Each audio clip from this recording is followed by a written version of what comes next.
an extreme problem within the African American community slash black community, and how some people would double talk and say, well, black is different than African, and then go on, we're a social group and we're not really a racial group in America.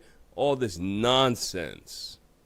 If you do not resemble your ancestors, African ancestors, if you do not resemble African people in the past, logically you can't be African. And this is what I have to say plainly, because it's just simple like that.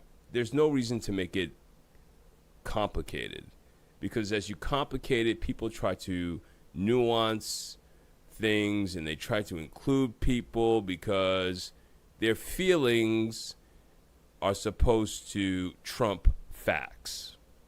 And you hear this a lot, but when it comes to race, everyone becomes mousy. Well, we don't really want to talk about that. Like, come on, don't be so serious. Don't be so stringent. Don't be so narrow. But our people, African people, have certain traits. Now, many of you like to bring up, well, Africans are the most diverse people, but you, and I'm going to use this, I'm not going to say idiots, because many of you, I got to admit, the problem is a lot of the researchers, they're misguiding you. You're not reading their research.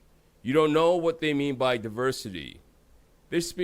Many of these researchers are speaking about how some African people can, for example, they have an ability to ward off certain diseases, and while others don't. While some are lactate intolerant and some aren't. Certain, things that have nothing to do with the amount of melanin that one has in their skin, and or for example, African textured hair. These studies are not done to investigate that. Modern science, geneticists, which is a very new field. It's a new field, seeks to show similarities between the races. You have to understand that if you want to understand why you're getting the information that you're getting and why it's being framed in the way that it's being framed, right? So let's get simple about this. If you do not look like your ancestors, those people that were enslaved in the Americas, those people that came from West and South and Central and even East Africa, except for the portions such as Ethiopia, Eritrea, Northern Sudan. Southern Sudan surprisingly has a large African population, and most of North Africa. We're talking about Algeria, Egypt. All these places have been conquered by non-African people. So obviously they're miscegenation zones. So just because you are born in Africa doesn't make you an African. So you've got to have some type of grasp on reality, because if you don't, you're going to be misguided by these people.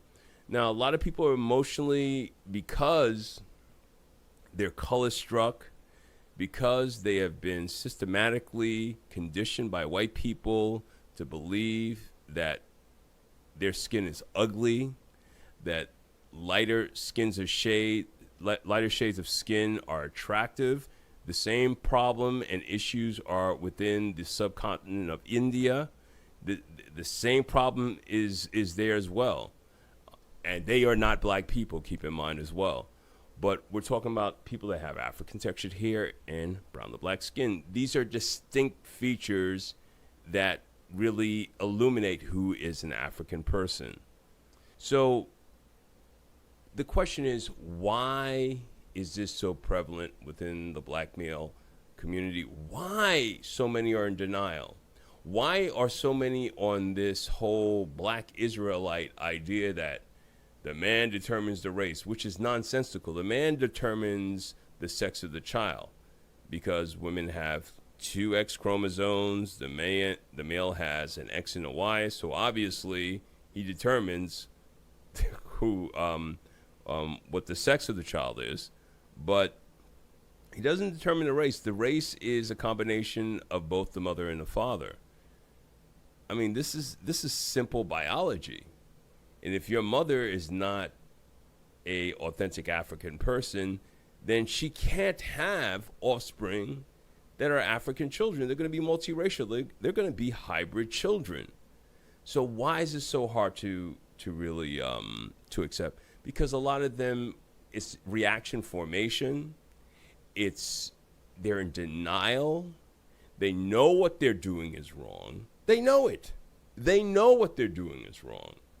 But they want people to accept. The cognitive dissonance causes them to try to present their children as authentic black people. These are his kids from a black female, and these are this guy right here, and these are his kids by a multiracial / white female. Do they look alike? No. No. Obviously not. There's no such thing as a light-skinned African or black person. There never has been in the history of this world. There has never been. I mean, just simple facts. Just listen to this. 250,000 years ago, anatomically correct human sprung from East Africa. He had brown to black skin. Well, she had brown to black skin, African textured hair. She had and he had brown to black skin, African textured hair for 250,000 years.